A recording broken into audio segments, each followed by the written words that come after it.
You have Sure. So, firstly, I congratulate all the new parents, and as much as beautiful and joyous this whole news is, the whole pregnancy and childbirth can be, it can also bring you with a lot of exhaustion, physical exhaustion, mental exhaustion, and emotionally as well. So, it's very important for the new parents to also take care of their mental health, to also take care of their emotional health. So I'll just quickly give you a couple of tips to do that. Make sure you take some time away from the baby as well, just to take care of yourself. Give yourself enough breaks. Have your own set of go-to people. It can be your partner, it can be your family member, it can be your friend. Make sure you have your own set of people to talk to, vent out, just share each and everything that you're going through, and connect with other parents as well who are going through this entire journey. And if at all there is any need, please reach out to therapy as well, to any psychologist that you think would be suitable for you, because therapy would be a great space for you to vent out in a very safe space, and also learn to have a lot of coping mechanisms to deal with any stress or emotional aspects that you deal with. But all the very best for the upcoming journey to all these new parents and for their babies. Thank you, Ms. Teja. Now we proceed. Good morning all, this is dietitian program here. Here I'm going to talk about why nutrition has been very important in your treatment as well. Right. From the treatment, when you start, diet is the number one where you have to maintain it like every day. Nutrients are very important, not only the supplements, the food, what you're eating, which gives you the nutrients, right, which has to store in your body, which will be beneficial for today, right? So it is something which gives you the quality and the quality of the breastfeeding. So number one is like balanced diet, where we always advise each and every patient, even for the men and the woman, like having a good balanced diet by adding the fruits and vegetables in your daily diet, good amount of protein, good amount of fiber-rich foods, and good amount of liquids in your diet. So now, after the delivery, we do add extra kilocalories in your diet. So always do not think about the weight loss now, because you want a good amount of the calorie-rich foods, good amount of the good fats and the liquids, which has to be additionally added by adding up more extra 500 kilocalories per day. And always we do listening to many of our in-laws, from the in-laws would be like taking bread and a milk, bread and a coffee will increase your breastfeeding. But no, taking a good balanced diet, good amount of liquids, can increase your breastfeeding and the quality wise and the quantity wise. This is how. And to be avoid fruits when you breastfeed your baby. No, it is not like that to be avoiding fruits.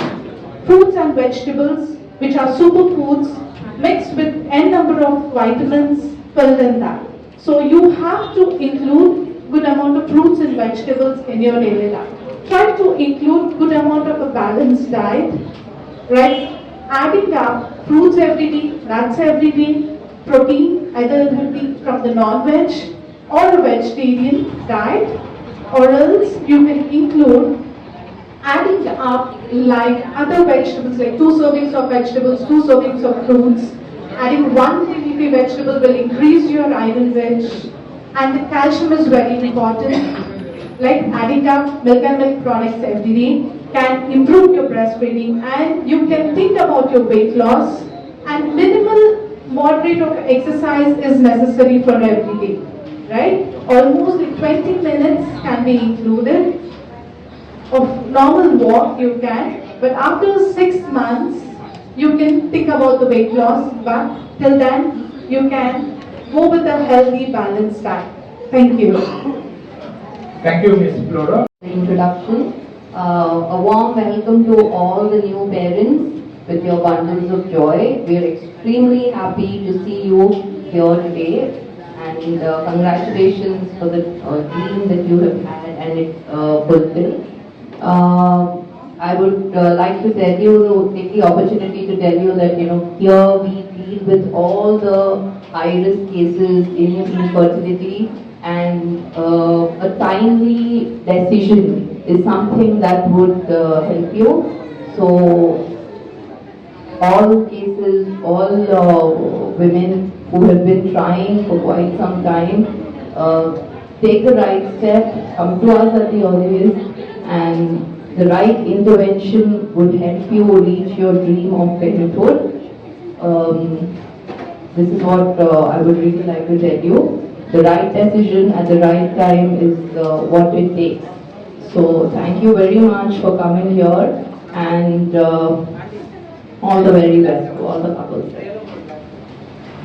As I mentioned, we go according to the ART bill and we go by government recommendations, and it is also in patients' favor. It's for their own safety and their own health related issues that we should not be trying beyond that.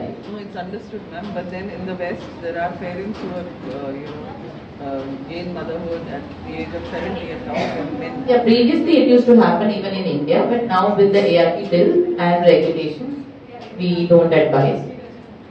The health conditions could be the same anywhere, whether it is West or East. So what prevents us from doing something?